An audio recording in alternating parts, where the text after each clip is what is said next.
తెలంగాణ ఈరోజు శాసన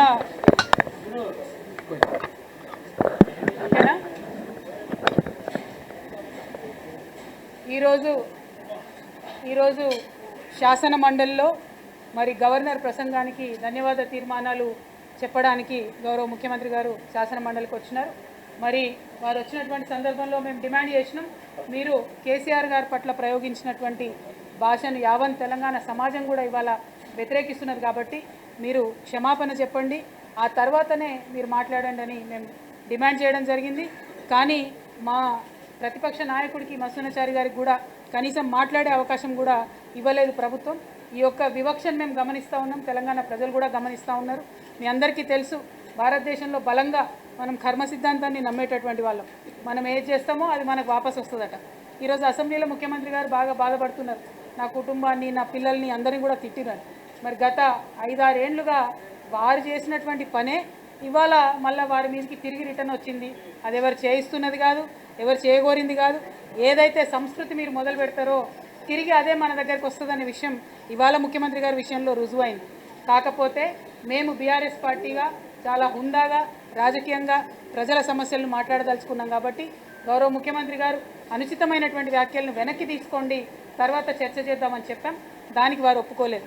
ఇంకా దారుణం, ఇవాళ అసెంబ్లీ సమావేశాలను చూస్తూ ఉంటే ఒక 2 ఆడబిడ్డల్ని అరెస్ట్ చేస్తున్నారు. సరే, వాళ్ళు తప్పు చేసి ఉండొచ్చు, వాళ్ళు జర్నలిస్టిక్ విలువలు పాటించకపోవచ్చు.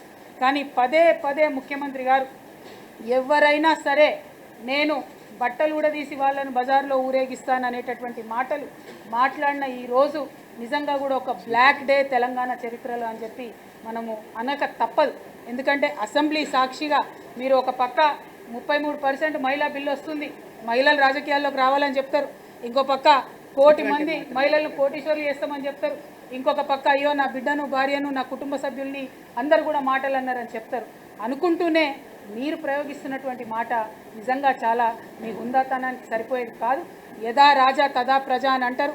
మీరు మాట్లాడిందే కింద వరకు పోతుంది, మీరు మాట్లాడిందే గ్రామాల వరకు పోతుంది, అదే యూట్యూబ్లలో రిఫ్లెక్ట్ అవుతుంది. కాబట్టి మనం మారడం దగ్గర మొదలు పెట్టుకోవాలి. ఎస్, మీకు బాధ అయి ఉండొచ్చు, కానీ అది మీరు మొదలుపెట్టిందే కాబట్టి అదే రిటర్న్ వచ్చిందని చెప్పి మేము భావిస్తూ ఉన్నాం. ఆనాడు మీరు కేసీఆర్ గారిని కావచ్చు, మా ఇంట్లో చంటి పిల్లల్ని కూడా కావచ్చు, ఎవరిని వదిలిపెట్టకుండా మాట్లాడినటువంటి మాటలు తెలంగాణ సమాజం మర్చిపోలేదు. కాబట్టి ఆ మాటలను, ఈ మాట పట్టింపులను 2 కుటుంబాల మధ్య వ్యవహారంగా చేయకుండా ప్రజా సమస్యల మీద మీరు దృష్టి పెట్టండి. ప్రజానాయకుడైనటువంటి కేసీఆర్ గారి మీద మీరు మాట్లాడినటువంటి మాటల్ని వెనక్కి తీసుకోండి, మీ హుందాతనాన్ని పెంచుకోండి, ప్రజా సమస్యల మీద మాట్లాడని చెప్పి ముఖ్యమంత్రి గారిని మేము డిమాండ్ చేస్తూ ఉన్నాం. మేము ఇవాళ వాకౌట్ చేసేసి రావడం జరిగింది. ఎందుకంటే మంత్రులు కూడా చాలా విచిత్రమైన వైఖరితోని మీరు ఉంటే ఉండండి, సభలో వెళ్ళిపోతే వెళ్ళిపోండి అని చాలా దురుసుగా దురహంకారంతో మాట్లాడుతూ ఉన్నారు. ఇటువంటి అహంకారపూరితమైనటువంటి వైఖరికి ప్రజలు తప్పక బుద్ధి చెప్తారని చెప్పి మంత్రులకు, ముఖ్యమంత్రి గారికి కూడా మేము తెలియజేస్తూ ఉన్నాము. Thank you. జై తెలంగాణ.